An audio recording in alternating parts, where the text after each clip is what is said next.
Welcome to the Insight Tarot. My name is Richard Bailey. I'm an artist as well as a professional tarot card reader, and I am also the creator of the Insight Tarot deck. This section is Section 1, the Introduction to the Insight Tarot. I designed the Insight Tarot to be used by everyone interested in getting to know the archetypes of the tarot. Even if you don't know a lot about tarot cards, I want you to be able to use the Insight Tarot deck as a tool for meditation, use it to gain knowledge or to seek guidance, and develop a deeper understanding of your life and the world around you. There are several ways the Insight Tarot can be used practically, and we will get into that in a later section. But first, I thought I would talk a little bit about how the Insight Tarot came to be, and also what is the tarot? We're not going to delve into the origins and myths surrounding the traditional tarot, but we do see that tarot images and the cards themselves pop up all over our modern world. It seems there's a tarot deck for everyone, including fans of even the Golden Girls. You know, many of these decks interpret the cards, the archetypes, in whimsical ways, but the tarot is much more than these many permutations would suggest. At its most profound, the tarot is a kind of map of the spiritual path. When we talk about the spiritual journey, we're talking about something that we can't see with our eyes, we can't touch with our hands, and we can't reason with our usual faculties of our brains. We're really talking about a hidden reality, a level of consciousness that mystics have interacted with for centuries, and modern scientists or modern science has yet to discover. One of my favorite artists, Gustave Moreau, who was a French symbolist, had this to say: "I believe neither in what I touch nor what I see. I only believe in what I do not see, and solely in what I feel. My brain and my reason seem an ephemeral and doubtful reality to me. My inner feeling alone seems eternal, undeniably certain to me." So accessing that inner feeling is kind of what we're all after, that feeling of being connected to everything. And that's exactly what a relationship with the tarot can put us back in touch with. This hidden reality exists within all of us, and it's reflected in the events and objects that exist around us. It's our natural state to be connected to this symbolic world. Carl Jung understood that this reality existed, and he knew that a true understanding of the human experience was incomplete without acknowledgement of the archetypal or the soul level of existence. But how can we attempt to describe something that's beyond language? How can we learn about something that is unknowable or can't be put into words? Well, tarot is an amazing tool to access this hidden reality because it employs visual imagery and numbers and symbols to convey concepts that are literally beyond words. So I want you to think of the Insight Tarot as a system of self-development, a way of attaining spiritual knowledge and discerning the truth behind the world of appearances. These images serve as a map, as we said, for the process of what Carl Jung called individuation. This is the process of striving for wholeness, striving towards personal wholeness, not so much to be perfect, but to be complete or to feel whole. This process happens by integration of the archetypes, and the completion of it can't really occur without the combination of all of these archetypes. This journey of self-discovery is one we all must embark on and participate in, consciously or not. So in this way, the archetypes are both universal and also deeply personal. The archetypes reside in the subconscious of each of us. We all interact with these forces. So by bringing our awareness to them, we can penetrate below the surface to find meaning and purpose in events and relationships. But how do we do that?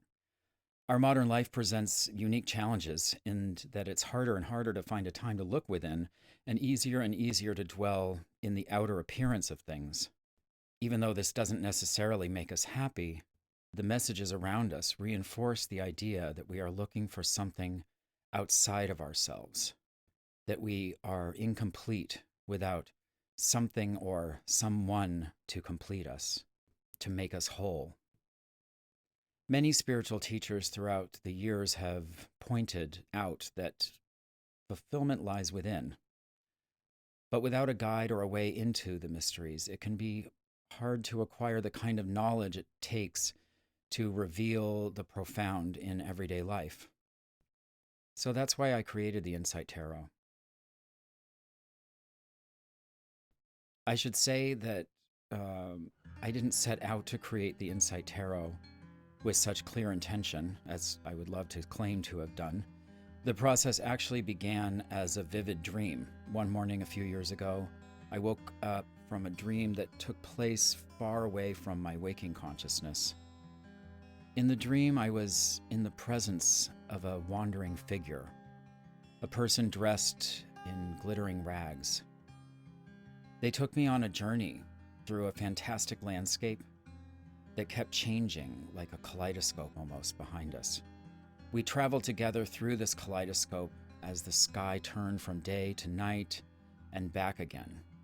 And I remember my companion's garment was glittering in the sunlight, and it also seemed to shine brightly in the nighttime too, so it was like a coat of many colors. And all the time he was gesturing to the wonders all around us, imparting some kind of wisdom that evaporated the second I woke up. But I kept his image in mind, and I couldn't get it out of my mind. The image of this traveling vagabond stayed with me, and I felt compelled to try to draw what I had dreamed.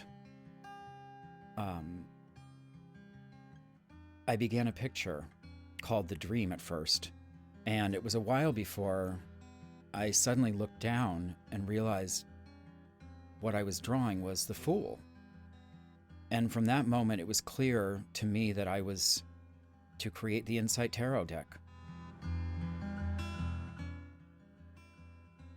I developed the images over a period of about 2.5 years. One of the things I thought about early on was that I wanted everyone that had the deck to be able to see themselves in the cards, or at least not be excluded from the cards. Very little diversity exists in the traditional images of the tarot, and this has bothered me over the years, especially doing readings for people of different racial backgrounds. So, with the exception of the Fool card, which is kind of a self-portrait, the images of the Insight Tarot depict figures with skin tones appropriate to their meanings rather than indicating ethnicity of any kind. After all, these are not portraits of actual people. They're the personification of abstract ideas that exist in all of us. So, the figure of Justice is deep blue, which describes her calm and resolute balance of thought. And the figure in the Strength card is green, reflecting that she draws power to her naturally in rhythm with the world around her. I've kept many of the traditional elements and organization of the symbols, but I have eliminated some of the Christian imagery, mostly or most noticeably in terms of the angels that are traditionally shown on the Lovers and the Judgment cards. I wanted to move beyond the cliche images we have of the angelic realm to broaden the possibilities and include other myths and belief systems from around the world. The work of Carl Jung was also a huge inspiration and influence on me. His Red Book was an incredible tome and helped me create my images, especially in the Judgment card. I also incorporated images from alchemy, the ancient art of turning base metals into gold. While the scientific validity of alchemy can be debated, the secret or esoteric alchemic process takes place in the mind. That is, as we work on ourselves and develop respect for the inner consciousness that governs all things, our outer reality itself begins to shift and mirror this process. So, turning metals into gold is really just about the process of taking our mundane experiences and working with them until they become lessons that have great spiritual value to us. So, as we move along, we will talk a lot more about this process, and I hope you'll continue to follow along in the subsequent sections. And that concludes the introduction to the Insight Tarot. In Section 2, we will go over the structure of the deck, look at the number and astrological correspondences of each card, and I'll show you several ways to start off using the cards in a practical way. And as always, if you'd like to learn more or purchase the Insight Tarot deck, you can go to insighttarot.org. Thanks for listening to the Insight Tarot.